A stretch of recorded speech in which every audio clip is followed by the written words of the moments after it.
Саламатсыздарбы, урматтуу Коом пресс сайтынын көрүүчүлөрү, биз кезектеги цензурасыз маекти баштайбыз. Биз бүгүн көтөрө турган тема бул акча базары кайра эле. Тагыраагы азыркы тапта биз Кыргызстанда соода жүргүзүп жаткан сом менен параллелдүү жүргөн доллар тууралуу болот. Буга чейинки аралыкта ошо доллардын өсүшү менен бизде оор кырдаал жаралгандыгы айтылып келет. Ошол эле азык-түлүк базарында же болбосо эки адамдын аласа бересеси, банктан алынган насыялар, буга байланыштуу көптөгөн маселелер бар. Бунун жыйынтыгында карапайым эл кыйналып жатат деген сунуштарды айтып, тагыраак ошол маселелерди көтөрүп, депутаттар өздөрүнүн сунушу менен чыгып атат. Анын бири азыркы тапта ошол Кыргызстанда соода жүргүзүүдө, же болбосо эл аралык соода жүргүзүүдө доллардан баш тартуу тууралуу да ойлор айтылган. Бул маселени талкуулоо үчүн азыркы тапта ушул сунушту көтөрүп чыккан Айсара Абдибаева депутатыбызды чакырганбыз. Азыр жогоруда айтылгандай эле бизде бардык жерде доллар болуп кетти. Доллардан баш тартуу бүгүнкү шартта бизде мүмкүнбү? Саламатсыздарбы? Менин оюмча доллардан кескин азыр эле чыгып кетүүгө мүмкүн эмес. Бирок акырындан чыксак болот. Себеби мына биз доллардын эле эмес, негизинен эле ошо АКШ, Америка Кошмо Штаттарынын саясатын жүргүзгөнүбүзгө мына 30 жыл болду. Демократиялык аралча биз демократиялык өлкөбүз деп атып, биз митингге чыгып, эки жаат болуп бөлүшүп, баягы ким катуураак кыйкырса, ошонун сөзү туура дегенге өттүк. Себеби биздин СССРдан бери келе жаткан трайбализмдин калдыктарын өнүктүрдүк. Биз элибиздин өзүнчө бир жетишкен тарбиялык баягы мааниси чоң сапаттарыбыздын бири бул тартип болчу. Ошол тартипти жоготтук. Базар экономикасы деп атып, мына биз керек болсо диплом саткан, аттестат саткан, кызмат орундарын сатканга чейин жеттик. Мына базар экономикасынын аркасынан жерлерибизди сата баштадык да. Ошонун артынан биз жоопкерчилик деген өзүбүздүн жакшы бир сапатыбызды жоготтук. Бул жерге келгенде доллар менен кандай байланыш болуп калат? Бул саясат Америка Кошмо Штаттарынын саясаты болуп атпайбы? Биз ошол саясатты жүргүзүп атып, өзүбүздүн нарк насилдүү менталитетибизге туура келген тарбиялык мааниси чоң өзүбүздүн жакшы сапаттарыбызды жоготуп алдык. Эми долларга келсек, бул доллар да ошо Америка Кошмо Штаттарынын эле саясаты болуп атпайбы жүргүзгөн. Биз биринчи долларды 93-жылы 3 сом 8 тиындан алмаштырган экенбиз. Андан бери мына өзүңүз баа бериңиз, кече 103 чыкты. Эми мындан ары 130 керек болсо 150 болот деп атат да. Биз билинбеген эле баягы чынжырча менен ошо долларовый саясатка дагы эле байланып атабыз да. Менин оюм боюнча биз долларсыз жашаган мезгилдер бар да, башыбыздан өткөн ошондой убактар. Себеби мына СССРдин малында 16 цент бекен ошондой эле болгон доллар.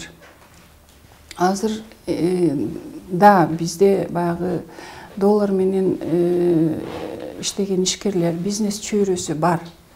Доллар менен ошо чет мамлекеттерде баягы кыймылсыз мүлктөрү бар, жарандарыбыз бар. Бирок көп эмес да, аз. А бизде көпчүлүк эл, 70-80% эл өзүбүздүн эле баягы долларга тиешеси жок азык-түлүктөрүбүздүн эле баасынын көтөрүлүүсүнөн жабыркап атпайбызбы? Бул жерде келгенде ошол эле мынакей азыр кумшекер 100 сомго жетип калды. Кече эле 95 сомдон сатылып атат. Майлардын 5 литр майы тамаксыз аган май 800 сомго чыкты. Бирок бул жерге келгенде сатуучулардан айтсаң, биз доллар менен сатып алып атабыз. Ошол эле кумшекерди Россиядан же болбосо дагы кошмо мамлекеттерден алганда биз доллар менен алып атабыз.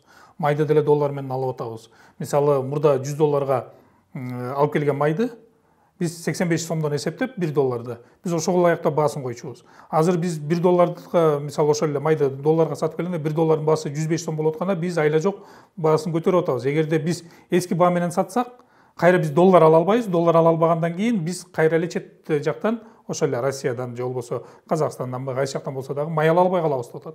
Бул жерге келгенде биз доллардан башка тартканыбыз менен эл аралык соода бар да.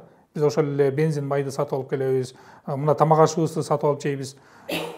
Негизи эле биз импорт менен жашап атканда доллардан баш тартуу мүмкүнбү? Анткени эл аралык сооданын бардыгы доллар менен жүрүп атат. Биз акырын-акырындан ошо доллардан баш тартууга барабыз. Себеби биз мен сизге себептерин айтып бердим да, долларга эмне үчүн көз каранды болуп атабыз. Эми жолдору мынакей доллар менен май алабыз деген бул толук кандуу маалымат деп ойлобойм. Себеби бизде өзүбүздө май чыгаруучу заводдорубуз бар, туурабы? Мына өзүбүздүн эле коллегабыз Бакыт Эргешевич айтып атат кечээ. Бизде un чыгат. Un заводдон чыккан баада алыңыздар мына деп атат. Оштогу адрести берип атат, Жалал Абадтагы адрести берип атат, Бишкектеги адрести берип атат. Ажиотажга алдырбаңыздар деп атат. Бизде май чыгат. Май ушул эле 650 сом 5 литрин алыңыздар, ушу май заводдон, майдын ошо заводдон чыккан баасында алыңыздар деп атат да. А бул жерде менин оюмча баягы алып сатарлардын эле ажиотаж жараткан баягы искусственный деп коебу орустар айтмакчы. Жасалма түрдө баалар көтөрүлүп атат да. Анан мен дагы бир нерселерге таң калдым. Магазинде, мына дүкөндөрдө un калбады, май калбады, сахар калбайт деген ажиотаждарды жаратып атышат да. Мен ишенсеңиз, мен эчтеке алган жокмун. Себеби мына пандемияда дагы ушундай ажиотаж болуп, элдер керектүүнөн ашыкча алып алышып, кээ биринин ундары курттап кетти. Кийин ошо ундун деле убалсуу болот да, туурабы? Ошол ун эчтекеге жарабай калды. Азыр деле ошондой ажиотаж болуп, ошондой паникага алдырып атышат да биздин жарандарыбыз. Маселе мындай болуп атпайбы? Эгерде биз доллардан баш тарттык макул бара дегендей, биз мисалы ошол эле унду макул Кыргызстанда өндүргөн чыгарып аткан тегирмен чыгарып аткан менен буудайды биз Россиядан алабыз.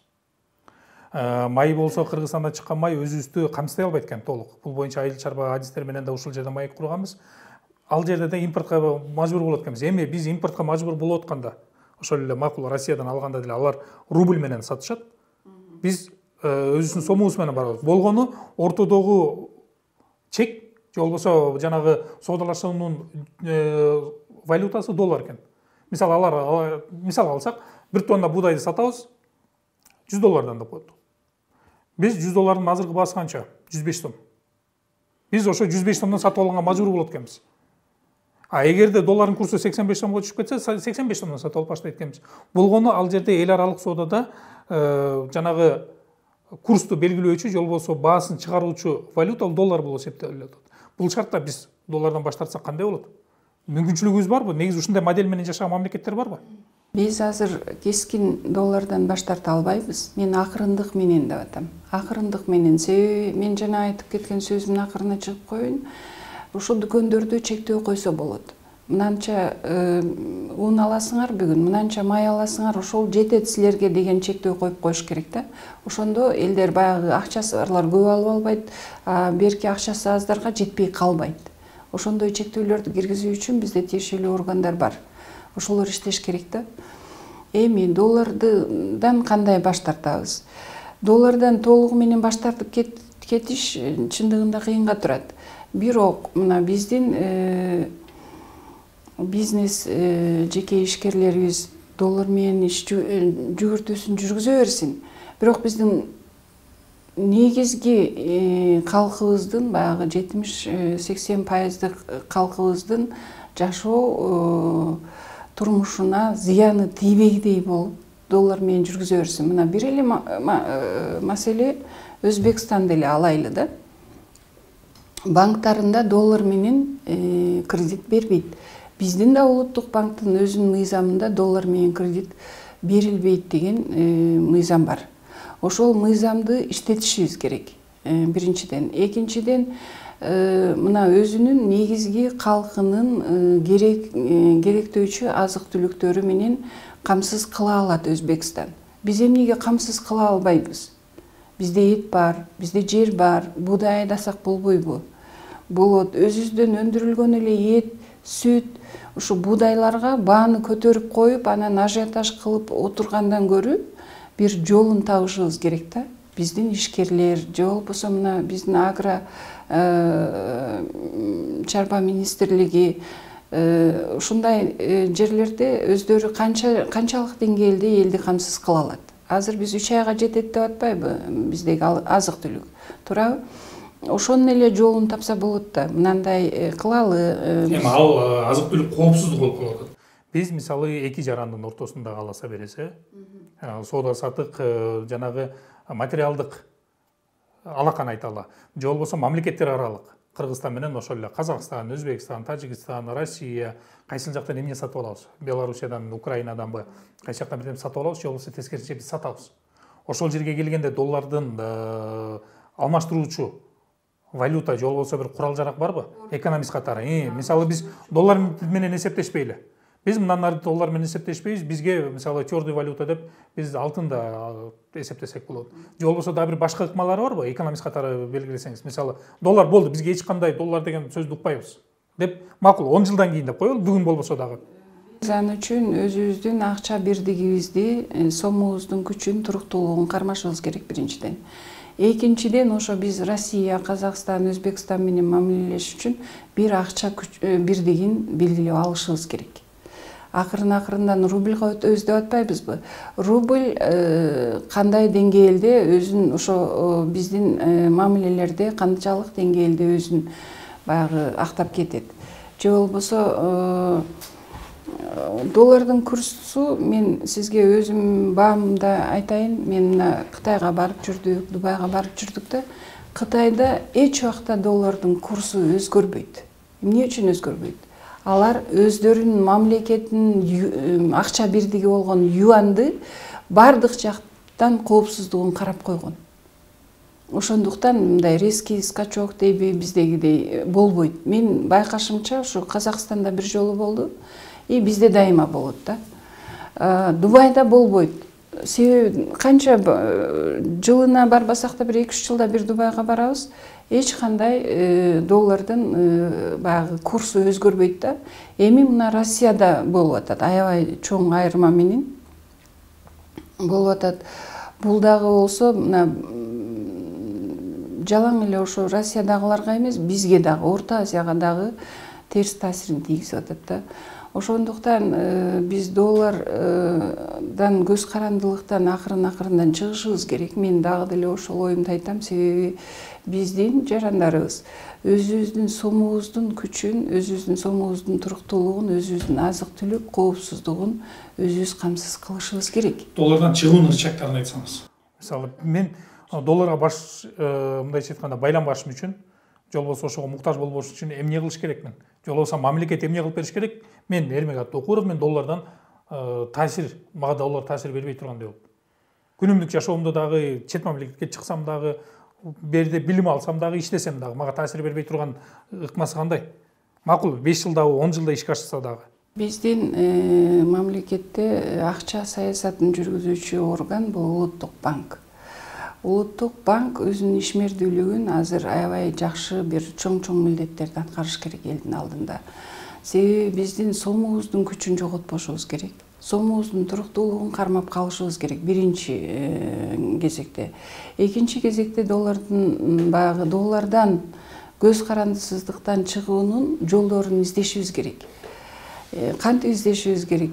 Доллар менен ошо айрыкча баягы жапа чегип аткан ишкерлердин кредиттерин сомго өткөрүшүбүз керек. Менин оюмча азыр сомдун пайыздык чендери доллардыкынан бир топ жогору. Азыркы мезгилде ошо сомдордун пайыздык ченемдерин түшүрүп 10 же 11 же 9 кылып туруп кредиттерди берсе, сомго өтүшөт ишкерлер. Сомго өтүшөт дагы биздин сомубуздун күчүн, туруктуулугун сактап калганга мүмкүн болот, менин оюмча. Себеби биз бардык жагынан эле доллардан көз каранды эмеспиз да. Биз акырын-акырындан чыксак болот. Доллардан кандай чыкпайбыз? Себеби биздин өзүбүздүн азык-түлүктөрүбүз бар. Ошону биздин тиешелүү мамлекеттик органдар өздөрүнчө бир программаларды иштеп чыгып чыкса болот, эмнеге болбойт? Эми бардыгы чыгып кетет деген чындыгында баягы менин оюмча туура эмес да. Себеби ошол ишкерлерибиз бар, бизнес ассоциациялар бар, чет мамлекеттер менен иштеген ишкерлерибиз өздөрү доллар менен баягы мамилелерин жүргүзө беришсин. Эгерде доллардын курсу жогорулап кетип зыян тартса, өздөрү тартат, туурабы? Кайра пайдасын азыр деле ошондой да. Мисалы бүт ишкерлер деле, ал эмес Кыргызстан жарандары деле экөөбүз ортодо бир ири соода жүргүзсөк, доллар менен эсептешебиз.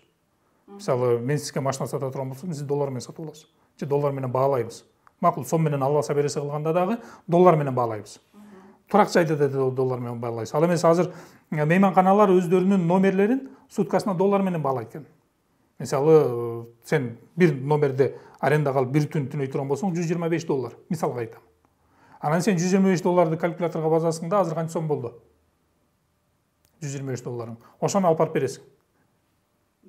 Анан ушул нерселерден биз чыгышыбыз керек да. Эгерде биз ооба сиз айткандай болуп доллардан баш тартышыбыз керек, бирок ишкерлер өзүнүн жана орусча айтмакчы на свой страх и риск дегендей өзүнүн башына өзү жоопкерчилик алып иштей берсе макул дей турган болсок, анда кайра эле азыркы тапта анткени мамлекет азыр бизге ушундай кылып атат да. Биз кыргыз сом менен соода кылабыз, бирок кимдир бирөө кааласа өзүнүн тобокелине өзү барып доллар менен соода кыла берсин деп атабыз. Анан ошентип азыр бардыгыбыз доллар менен соода кылып атабыз кайра эле. Ушул шартка келгенде бир ыкмалар барбы? Жок, Кыргызстан ичинде доллар пайдаланылбасын десе эмне болот? Бир убактары ушуну киргизгенде сом менен соодалашалы, сом менен эсептейли деп, анын эч кыйынчылык жери жок. Биздин мейманканаларыбыз сом менен эле по курсу алмаштырып койсо болот, же болбосо чет элден келген жарандарга долларовый баа койсун. Мен, например, башка жактарга чыкканда мен байкап калдым да, керек болсо музейге өздөрүнүн жарандарына өздөрүнүн баасын коет экен киргенге. А чет элден келген баягы саякатчыларга башка баада 2-3 эсе жогору баада коюшат экен да. А эмнеге биз ага барбашыбыз? Жок, кеп анда эмес. Ал ички саясий, ички баа саясатынан эмес. Кеп, мисалы, ошол эле мейманкана эмне үчүн сом менен бекитип койбойт? Мисалы, бир сутка жашаганың, мисалы, 1,5 сом. Мисалга айтып коеюн, киши башына. Анан кийин макул, доллар 100 сомго чыгып кетеби, же 50 сомго түшүп кетеби, баары кылып туруп бизде мыйзам түрүндө бекитип койсок болобу? Болбосо, мисалы, азыр кимдир бирөө ысык көл жээгинде кайсы бир пансионатка бара турган болсо, $200 төлөшөт. А доллар азыр 100 сом болду. А биз ушунун баарын сомго айландырып салууга мүмкүнчүлүгүбүз барбы? Рычагдар барбы? Сиз мисалы экономистсиз, ушул банктын тармагында бир топ тажрыйбаңыз бар. Ушул нерсени ишке ашырып кое алабызбы? Же болбосо биз кайра эле адам укугу деп токтоп калып атабыз? Кандай болот? Маселени айтып атпаймынбы? Мына биздин мейманканаларыбыз же болбосо биздин ишканаларыбыз долларга өтүп кетишсе болот. Аны текшерүүчү, жолго коюучу органдар болуш керек. Мына антимонополия дейбизби? Же бизде Финнадзор деген орган, тиешелүү органдар бар, өздөрүнүн кызматтарын аткарып эле сом менен коесуздар. Эгерде кызыкчылык ошо чет элдик жарандардан жогору баада алайын десе, чет элдик ошо доллар менен койгула, а биздин өзүбүздүн жарандарга өзүбүздүн сомду эле койсо болот да. Анын эч кыйынчылыгы жок. Эмне үчүн ал ишке ашпай атат? Аны үчүн биздин ошо мамлекеттик органдар иштеш керек. Көзөмөл кылыш керек. Мыйзамдардын бар экенин билбеймин, бирок мыйзамды карап чыгыш керек. Мыйзам негизинде эле бекитип коюш керек анда, эгерде жок болсо. Эми мындай болду. Сиз сунуш көтөрүп чыктыңыз, доллардан баш тарталы дегенде. Сунуш көтөрүп чыктыңыз, эми ошонун кандай жол жоболорун, же болбосо кандай ыкмаларын сунуштап атасыз? Мыйзам түрүндөбү, же болбосо ОЗЭК түрүндөбү? Конкреттүү, мисалы, параграфка коюлган, пунктка коюлган сунуштарыңыз барбы? Келгиле. Мынакей 1-апрелден баштап ушундай кылалы. Майдын 15-inde ушундай ыкманы колдонолу. Июндун 25-inde ушул талапты киргизели. Анан кийин биз бара-бара, мисалы, 5 жылдабы, балким 1,5 жылдабы, балким 10 жылдабы доллардан баш тартып калат экенбиз. Көз карандысыздык пайда болот экен дегендей сунуштарыңыз, конкреттүү ыкмалар барбы? Жолго салынган идеялар. Ыкмалар, мыйзам азырынча жок. Менин айтайын дегеним, биз доллардан көз карандысыз болбошубуз керек деген ойду айтканмын. Бирок аны иштеп чыкса болот. Мыйзам чегинде биринчи стадияда мындай кылалы, экинчи стадияда андай кылалы деп жолусун иштеп чыкса болот. Эмнеге болбойт? Мисалы, сизге ушул сунуш түштү. эл өкүлү катары, мыйзам чыгаруучу катары ушул мыйзамды даярда деди. Сиз кайсыл пункттарды киргизет элеңиз? Мен оюмча дагы деле сизге кайталап айтып берейин. Азыр эң жабыркаган ишкерлер доллар менен кредит алган ишкерлерибиз болуп атат. Ошолордун кредиттерин азыркы курс боюнча фиксировать этип, же 90-го, же 85-ке токтоп туруп, ошо сом менен оодарып төлөшсүн деп мыйзам кабыл алса болот. Улуттук банктын деңгээлинде. Бул нерсе ар бир банктагы, коммерциялык банктагы кардар менен банктын ортосундагы келишимде көрсөтүлгөн. Форс-мажорный деген ситуация көрсөтүлгөн да, ал жерде көрсөтүлгөн. Так,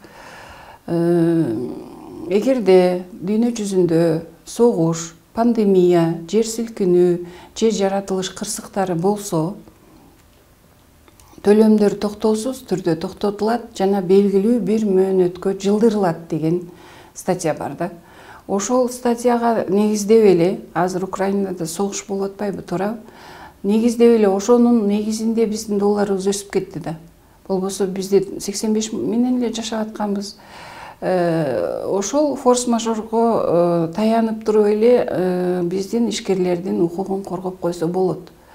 Биздин, мен өткөндө өкмөткө дагы айттым, биздин өкмөт өзүбүздүн жарандарыбыздын укугун коргош үчүн азыр бир токтом чыгарып эле койсо болот. Улуттук банк кошулуп туруп элечи, мындай Украинадагы согушка байланыштуу биздин доллар баасы көтөрүлүп кеткендигине байланыштуу биздин ишкерлерибиз мындай курста алган кредиттерин төлөй алат деп элечи. Ошо биринчи жолу. Экинчи жолу мына доллар боюнча саясат жүргүзүп атабыз, бирок биз өзүбүздүн сомубуздун саясатын жүргүзбөйбүз дагы, сомубуздун коопсуздугун, туруктуулугун эч убакта мындай карабайбыз да. Ошон үчүн өзүбүздүн сомубуздун туруктуулугун, күчтүүлүгүн сактап калыш үчүн сомдун саясатын, коопсуздугун карашыбыз керек. Ал үчүн өзүнчө мыйзамдарды жазса болот. Себеби биз ошо сомдун күчүн, туруктуулугун сактайбыз деп биздин жарандарыбыздын кызыкчылыгын коргойбуз. Сомдун туруктуулугун кантип сактайбыз? Мен сизге азыр эле айтып өттүм да. Ошол эле сом боюнча бизде кредиттер берилет. Кредитте эле долларды сомго айландырып койсок эле сом саясаты жүрүп калабы? Жок. Мына сом боюнча пайыздар жогору да. А доллар боюнча ылдый. Ошо сом боюнча пайыздарды бир орточо бир деңгээлге алып келип туруп, сом менен берсе, элдерибиз сом менен иштегенге өтөт да. Жок дегенде 60-70 биздин пайыз жарандарыбыз ички өзүбүздүн мамиледе сом менен мамилелешет да, туурабы? А калган мына 30бу, 10%бы баягы бизнес ишкерлер, ассоциация, например, чет мамлекеттер менен мамилелешкендер, өздөрүнүн ошол прибылинабы же расходунабы таянып иштей берсин доллар менен. Ала берсин. Аларга эч ким тоскоолдук. Башкача айтканда, эгерде биз банктагы насыяларды сомго айландырып кое турган болсок, мисалы сомдун ошол үстөк төлөмдөрүн пайыздарын төмөндөтсөк, доллардыкы макул тийбей ошо ойдон эле кала берсин, үстөктөрдү төмөндөтсөк эле бизде сомдун саясаты алга жүрүп баштайт. Сомдун жок дегенде өзүнүн баягы күчүн жоготпой, туруктуулугун сактап калат. Мисалы азыр мындай болуп атат да. Сомдун туруктуулугун сактап калыш үчүн улуттук банк кайра эле доллар алып чыгып атат базарга. Мисалы азыр ошол эле Кыргызстанда доллар сатыкта азайып баштады. Калбай калды. Кече эле ушул жерде жанагы экономиканын өкүлдөрү менен, экономисттер менен ошол эле базардагы, акча базарындагы жанагы акча алмаштыруучу жайлардын өкүлдөрү менен сүйлөштүк. Алар айтат, Кыргызстанда доллар жок дейт. Калбай баратат дейт. Ажиотаж болгондо элдин баары долларды сатып алып койду дейт, азыр доллар жок. Биз улуттук банкты күтүп калдык дейт. Улуттук банк базарда, акча базарында, ошол банктарда, обменкаларда доллар калбай калганда, улам интервенциялык доллар алып чыгып турат дейт. Кайра эле сомду сакташ үчүн кайра эле биз долларга муктаж экенбиз. Көз каранды болуп атабыз. Эгерде биз долларды азыр алып чыкпасак базарга, ошол эле банктарга таратпасак, интервенция жасатпасак, сомдун куну дагы түшөт экен. Демек, сомду кармап туруш үчүн кайра эле доллар керек болуп атат. Бул жерге келгенде кайра эле долларга көз каранды экенбиз. убактылуу болсо. Эми ушунун ырчактары барбы? Такыр эле доллар жок. Мисалы Кытайда доллар жок эле жашап атышат. Ошого өтүшүбүз керек. Мисалы СССР учурунда 1 доллар 60 тыйын болгон. Анда деле доллар жок жашаганбыз. Эми азыр биз ортолук валюта катары рубльди кабыл алсак, мисалы ошол эле Евразияскы да айталы, же болбосо ошол эле азыр баарыбыз жакшы түшүнөбүз, таможенный союз деп коебуз. Ошо бажы биримдигинин ичине рубльди бекитип койсок, рубльдин куну минтип түшүп кетсе, биз Туркиядан товар алышыбыз керек болот, Кытайдан товар алышыбыз керек болот. Негизги биздин камсыздаган өлкөлөр ушул өлкөлөр да. Ал жерден биз рубль менен куну түшүп кете турган болсо, доллар менен кайра кымбат алып, анда эки эсе чыгашка түшүп келбейбизби? Бул прогноздорду толук кандуу маалымат бериш үчүн бул нерселерди иштеп чыгыш керек мыйзам чегинде. Анан азыр Улуттук банктын жүргүзүп аткан саясаты деле туура, себеби мына долларга запрет койду чет мамлекеттерге алып чыгыш үчүнчү. А бул инфляцияны баягы доллардын курсун мындай бир деңгээлде кармап туруш үчүн интервенция жасап атат. Бул бирок убактылуу да. Убактылуу баягы инфляция токтоп калат, же болбосо доллардын курсу кайрылып келет дегендей прогноздор боюнча жасалып аткан иш-чаралар болуп атат да. А негизинен иш-чараларды ошол долларга көз карандысыз боло тургандай кылып жасаш керек менин оюмча. Себеби мына биз дагы деле кайра эле ошол жерге келип атабыз. Мына каалагандар, бизнес ишкерлер өздөрүнүн доллар менен мамилелерин башка мамлекеттер менен жасай беришсин. Анда Кыргызстандын ичинде ички рынокто долларга тыюу салыш. Ички рынокко мына биздин банктарыбызга доллар менен кредит берүүгө, биздин соода тармагында доллар менен баалаганга тыюу салыш керек. Менин оюмча. Өзүнчө бир органдар ушулар элдин баягы кызыгып бардык бааларды кайсы деңгээлде кармап туруш керек деген бир орусча айтканда золотая серединасын таап туруп, ошол жерге чек коюш керек дагы, ошону көзөмөлдөп туруш керек. Башкача айтканда, эгерде мен азыр үй ала турган болсом, же машина ала турган болсом, доллар менен соода кылбашым керек. Доллар менен соода кылбаш. Буга мамлекет тыюу салыш керек. Мен алам дей турган болсом, азыр сомду көтөрүп барып, сомдун куну канча экени баары бир. Баягы соодалашкан 300 миң деди, 300 миңди берип, миллион деди, миллионду көтөрүп барып соода кылышым керек. Сата турган болсом, кайра эле ошол мурда сом менен баалашкан сомдун эле баасы менен баалашып сатышыңыз керек. Эми бул мыйзам күчүнө кирип, эгер жазылып калса, жазылганга канча убакыт кетет, күчүнө киргенге канча убакыт кетет?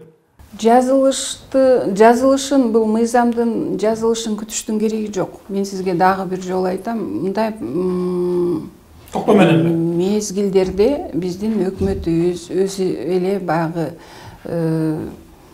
биздин элибиздин кызыкчылыгын, биздин элибиздин жарандардын укуктарын коргоп, ушундай деп бир токтом чыгарыш керек да. Мен билишимче азыр ушу бизнесмендер, ишкерлер деле соодалашпай атат. Доллар мененчи токтоду. Азыр машина деле, үй деле токтоду да, эч ким жок. Азыр кыймылдаган бирөөгө зыян алып келиши мүмкүн, бирөөгө пайда алып келиши мүмкүн. Ошондуктан ошончулук барды токтотуп турат. Токтотуп, биздин өзүбүздүн мамлекеттин ичинде ич-ара соодалашуу сомдун деңгээлинде жүргүзүлсүн деген токтом чыгарса болот. Эл аралык сооданы кантсек болот? Эл аралык сооданы эми аны да өкмөттүн өзүнүн баягы аналитиктери бар. Прогноз жасап тура турган баягы адистери бар. Ошол боюнча жасаса болот. Мына Россия деле доллардан отказ беребиз деп атпайбы? Алар кандай жолдор менен чыгышат? Ошолор менен мамилелешип, биздин Улуттук банк деле ушу Россиянын банктары менен, же болбосо Өзбекстандын, Казакстандын банктары менен пандемия маалында ошентип атып, врачтар деле бири-бири менен опыт, тажрыйба алмашып атып, даяр модельдерди кайсынысы эффективдүү, биздин элге терс таасирин азыраак тийгизе турган жолун тандап алыш керек. Демек, буга Улуттук банк, министрлер кабинети, ооба, биздин тиешелүү органдар ушул боюнча өздөрүнүн баягы жарлык дейбизби, токтом дейбизби чыгарса болот, эмнеге болбойт? Түшүнүктүү. Урматтуу Коом пресс сайтынын көрүүчүлөрү, биз жогоруда Кыргызстандын аймагында же болбосо Кыргызстанда доллардан баш тартуу демилгесин көтөргөн жогорку кеңештин депутаты Айсара Абдибаева менен маек кылдык. Бул жерде биз ошол кайсы жол менен биз доллардан баш тартсак болот жана мындан биз кандай пайда табабыз же кандай зыяндар болуп калышы мүмкүн деген суроолорго жооп издедик. Кийинки жолкунга чейин жакшы туруңуздар. Мен Эрмек Аттуукуров, Цензура маектин алкагында сиздер менен коштошом.